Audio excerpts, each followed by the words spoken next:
Hello everyone and welcome to Literature Gyan. In today's video we are going to discuss Macbeth Act 2. In our previous video we have already discussed Act 1. So without any further ado, let's get started. Act 2, Scene 1.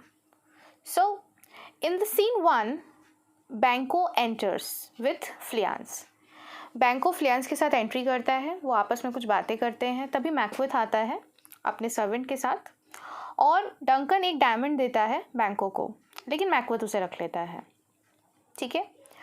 बैंको says he dreamed about the 3 weird sisters but Macbeth says he didn't think of them. बैंको discuss करता है अपने सपने के बारे में, लेकिन मैकबेथ कहता है कि मैंने तो ऐसा कुछ सोचा भी नहीं. कैजुअली लेता है वो, बहुत ज़्यादा ऐसा शो ऑफ करता है. So now Macbeth is alone on the stage और मैकबेथ को एक विजन आता है डैगर का, जो कि उसके तरफ पॉइंट किया हुआ है. उसका हैंडल उसके तरफ है और जो रूम है डंकन का रूम, उसके तरफ वो जा रहा होता है. तभी वो कहता है, is this a dagger which I see before me, the handle toward my hand. So जो मैंने बताया वही कोट यहाँ पर एक्सप्लेन किया हुआ है. वो ऐसा सोचता है और यहीं पर सीन 1 फिनिश ख़त्म हो जाता है. ओके, चलिए आगे बढ़ते हैं सीन 2 की तरफ. लेडी मैकबेथ की एंट्री होती है और वो अकेली है स्टेज पर. वो बताती है कि उसने गार्ड्स को ड्रग कर दिया है और वो ये भी बताती है कि वही मार दी होती डंकन को, लेकिन डंकन उसके फादर जैसा दिखता है इसलिए वो नहीं मार सकती.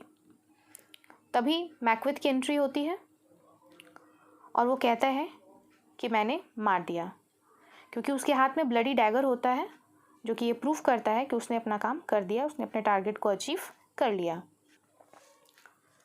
लेकिन साथ ही साथ वो ये भी कहता है कि शायद 2 लोगों ने उसे ऐसा करते देख लिया, क्योंकि उसमें से किसी एक ने चिल्लाया मर्डर और फिर वापस सो गया. मैकबेथ को काफ़ी बुरा भी लग रहा था ऐसा करके, वो ऐसा नहीं करना चाहता था, लेकिन लेडी मैकबेथ उसे समझाती है कि देखो अब पछताने से कोई फ़ायदा नहीं है, जो हो गया सो हो गया, ऐसा मत सोचो वरना हम पागल हो जाएंगे. लेकिन मैकबेथ बर्दाश्त नहीं कर पा रहा है और कहता है कि मुझे कुछ आवाज़ें सुनाई दे रही हैं जो कि कह रही हैं, Macbeth has murdered sleep, so Macbeth will never sleep again. ठीक है, उसे ऐसी आवाज़ें सुनाई दे रही हैं कि मैकबेथ ने स्लीप का मर्डर कर दिया है, इसलिए अब मैकबेथ कभी सो नहीं पाएगा. लेडी मैकबेथ पूछती है, किसने कहा ऐसा, कौन कह रहा है. लेकिन मैकबेथ ऐसा सुनता चला जाता है. फिर उसे कहती है कि जाओ तुम अपने हाथ धो लो. ठीक है. लेडी मैकबेथ उसके हाथ से डैगर ले लेती है और गार्ड्स के हाथ में रख देती है. अब उसके हाथ रेड हो चुके हैं. उसे कुछ नॉकिंग भी सुनाई देती है और वो मैकबेथ को कहती है कि तुम सो जाओ. मैकबेथ सोचता है कि काश इस नॉकिंग से जो किंग डंकन है वो वापस से ज़िंदा हो जाता, काश वो जग जाता. और इस तरह सीन 2 यहीं पर ख़त्म हो जाता है. चलिए आगे बढ़ते हैं सीन 3 की तरफ. सीन 3 की शुरुआत होती है एक पॉटर की एंट्री के साथ.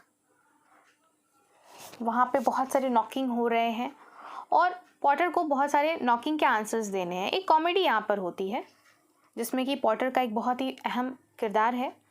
वो ऐसा सोचता है कि वो गेट ऑफ हेल का पॉटर है और उसे इतने सारे क्राइम्स, इतने सारे जो सिन हो रहे हैं, इसके वजह से बार बार जो दरवाज़ा है उसे खोलना पड़ रहा है. तो इसमें बहुत सारे लोगों को वो इमेजिन भी करता है.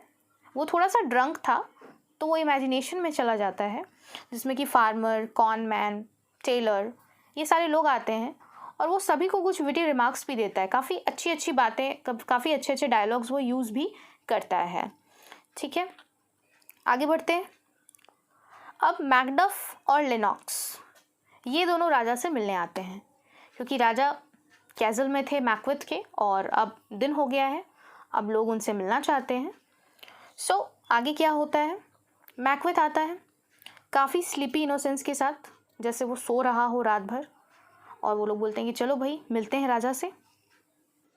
तभी लेनॉक्स कहता है कि रात काफ़ी अजीब थी, काफ़ी वियर्ड थी. काफ़ी आवाज़ें आ रही थी रात को, इस तरह से बातें वो करता है। अर्थक्वेक भी लगता है आया। सो मैकबेथ भी कहता है यस यस, मुझे भी ऐसा ही फील हुआ रात को, काफ़ी अजीब थी। तभी मैकडफ नोटिस करता है कि डंकन का मर्डर हो गया है और अफरा तफरी मच जाती है। वह दोनों को कहता है कि आप दोनों भी आओ और देखो, मैं गलत नहीं कह रहा हूँ। और उस सीन को देखना ऐसा था जैसे कि मेड्यूसा को देखना हो। अब आपको ग्रीक माइथोलॉजी अगर नहीं पता हो तो आप ये स्टोरी देख सकते हैं। मेड्यूसा को देखकर कोई भी इंसान पत्थर में बदल जाता था, इतना भयानक सीन होता था वो। तो चलिए हम उसके बारे में बात नहीं करेंगे, आगे बढ़ते हैं।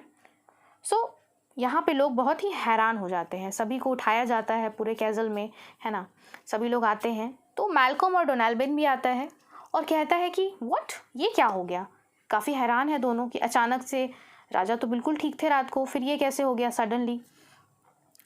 तभी लेनॉक्स थोड़ा सोचता है, गार्ड्स पर उसका डाउट जाता है। इतने में मैकबेथ अनाउंस करता है कि उसने गार्ड्स को मार दिया।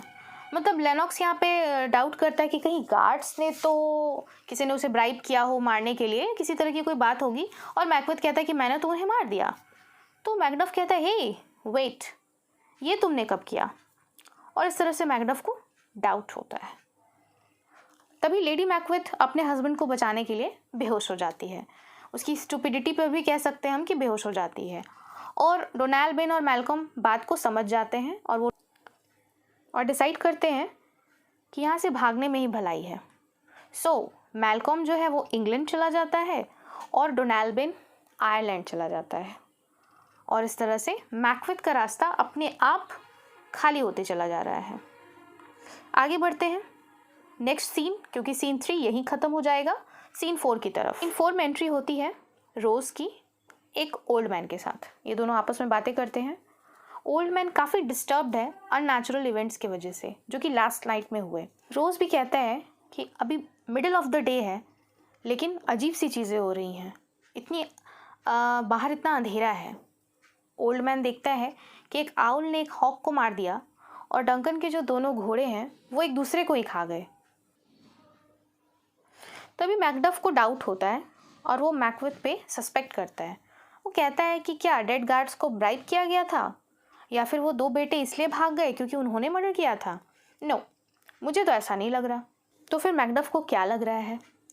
तो मैकडफ को समझ में आ जाता है कि ये सारा किया कराया मैकबेथ का है। मैकबेथ ने ऐसा किया क्योंकि वो राजा बनना चाहता था। और इस तरह से सीन 4 यहीं पर ख़त्म हो जाता है। तो हमने एक्ट 2 में देखा कि किस तरह से मैकबेथ को जो मर्डर करना था, जो उसका एम्बिशन था, उसने उसे पूरा किया और इस सीन को ख़त्म होते वो राजा बन भी जाता है। हम एक्ट 3 में इससे आगे डिस्कस करेंगे कि उसके राजा बनने के बाद क्या क्या घटनाएं होती हैं, क्या क्या चीज़ें होती हैं। सो अगर आपको ये वीडियो पसंद आया हो तो आप इसे लाइक करें और अपने फ्रेंड्स के साथ शेयर करें। और ऐसे और वीडियोज़ के लिए आप मुझे कॉमेंट सेक्शन में कॉमेंट भी कर सकते हैं और मेरे चैनल को सब्सक्राइब भी कर सकते हैं। तब तक के लिए बाय बाय, थैंक यू।